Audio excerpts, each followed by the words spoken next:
దేశ రక్షణ కోసం ప్రాణాలు అర్పించడానికి సిద్ధపడే వీరులు పుట్టే గడ్డ పశ్చిమ గోదావరి జిల్లాలోని మిలిటరీ మాధవరం. దేశభక్తికి క్రమశిక్షణకు నిలువెత్తు రూపంగా నిలిచిన ఈ గ్రామం గురించి వింటే ఎవరికైనా గర్వంతో రోమాలు నిక్కబొడుచుకుంటాయి.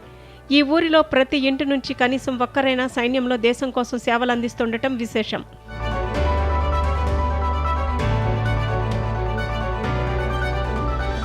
బ్రిటిష్ కాలం నాటి ప్రపంచ యుద్ధాల నుంచి నేటి సరిహద్దు పోరాటాల వరకు ప్రతి చారిత్రాత్మక ఘట్టంలోనూ ఈ గ్రామం తన రక్త చరిత్రను లిఖించింది. ఒకప్పుడు ప్రతి కుటుంబం నుంచి యువకులు సైన్యంలో చేరటం ఇక్కడ ఆనవాయితీగా ఉండేది. అందుకే అసలు పేరు మాధవరం అయినప్పటికీ యావత్ దేశం దీన్ని సగర్వంగా మిలిటరీ మాధవరం అని పిలుచుకుంటోంది.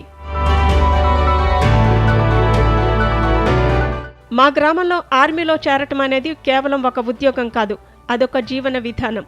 మా రక్తంలోనే ఉన్న దేశభక్తి, తాత తండ్రి కొడుకు ఇలా 3-4 తరాలుగా దేశ సరిహద్దుల్లో నిలబడి కాపలా కాస్తున్నాం అంటున్నారు మాజీ సైనికుడు. మాధవరం గ్రామాన్ని మిలిటరీ మాధవరంగా ఎందుకు మాట్లాడుకుంటున్నామంటే, మిలిటరీ మాధవరంలో ఇంటికి ఒకళ్ళు లేక 5 లేక 6 ఉన్న ఒక విలేజ్. ఆ విలేజ్లో ఎందుకంటే ప్రతి ఇంటికి కూడా మీరు ఎక్కడికి వెళ్ళి అడిగినా సరే మిలిటరీలో వెళ్తామంటే మిలిటరీకి వెళ్తానంత తప్ప వేరే ఉద్యోగానికి కూడా వెళ్ళనని చెప్తారు. అటువంటి గ్రామం మా గ్రామం. ఈ గ్రామాన్ని మాధవరాన్ని మిలిటరీ మాధవరంగా మాట్లాడుతూ చెప్తున్నాను. ముఖ్యంగా ఏంటంటే ఈ గ్రామం నుంచి ఫస్ట్ వార్ యుద్ధంలో పాల్గొన్నారు, సెకండ్ వార్లో పాల్గొన్నారు, 71 వార్లో పాల్గొన్నారు, 62 చైనా వార్లో పాల్గొన్నారు, అలాగే కార్గిల్ యుద్ధంలో పాల్గొన్నారు. తర్వాత శ్రీలంక ఆర్మీ వారి సేవలతో సర్టిఫికెట్కి వెళ్ళారు. అలాగే ప్రతి యుద్ధంలో కూడా పాల్గొన్న ఒక విలేజ్ ఈ మిలిటరీ మాధవరం. ఇక్కడ యువతకు సైన్యంలో చేరటం జీవనోపాధి మాత్రమే కాదు, భారతమాతకు సేవ చేయాలనే బలమైన ఆకాంక్ష. గ్రామంలోని మాజీ సైనికులే స్వయంగా కొత్త తరానికి శిక్షణ ఇస్తూ సైన్యంలోకి అడుగుపెట్టేలా మార్గనిర్దేశం చేస్తున్నారు.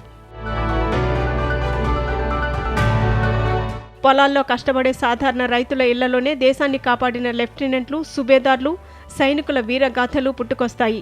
మా ఊరిలో ఏర్పాటు చేసిన అమరవీరుల స్మారక చిహ్నాలు నేటి యువతకు ప్రతిరోజు దేశభక్తి పాఠాలు నేర్పుతున్నాయంటున్నారు గ్రామస్తుడు.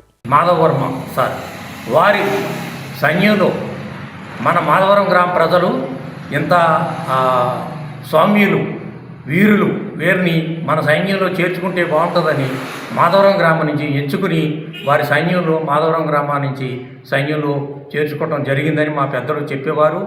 ఆ ప్రకారంగా దాన్ని బట్టి ఆ తరువాత మనకు స్వాతంత్రం వచ్చిన తర్వాత సుభాష్ చంద్రబోస్ వారి ప్రేరణ మన సైనికులందరూ కూడా తీసుకుని సైన్యంలో చేరటం జరిగింది.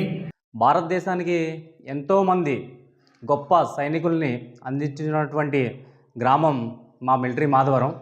పక్కనే ఉన్నటువంటి గవర్నమెంట్ కాలేజీలో వాళ్ళు ఉచితంగా ఇంటర్ చదువుతూ మన దగ్గర military, navy, army, air force training తీసుకుంటూ అదేవిధంగా ఎస్ఎస్సి, జీడీ కానిస్టేబుల్స్, సిఆర్పిఎఫ్, బిఎస్ఎఫ్, సిఏఎస్ఎఫ్ తదితరమైనటువంటి ఏవైతే ఉన్నాయో సెంట్రల్ మిలిటరీ పోలీస్గా కాకుండా సెంట్రల్ పోలీస్ ఆర్గనైజేషన్ వీటన్నిటికీ కూడా శిక్షణ ఇవ్వాలి అనే ఉద్దేశంతో ఈ అకాడమీ ఏర్పాటు చేయడం జరిగిందండి.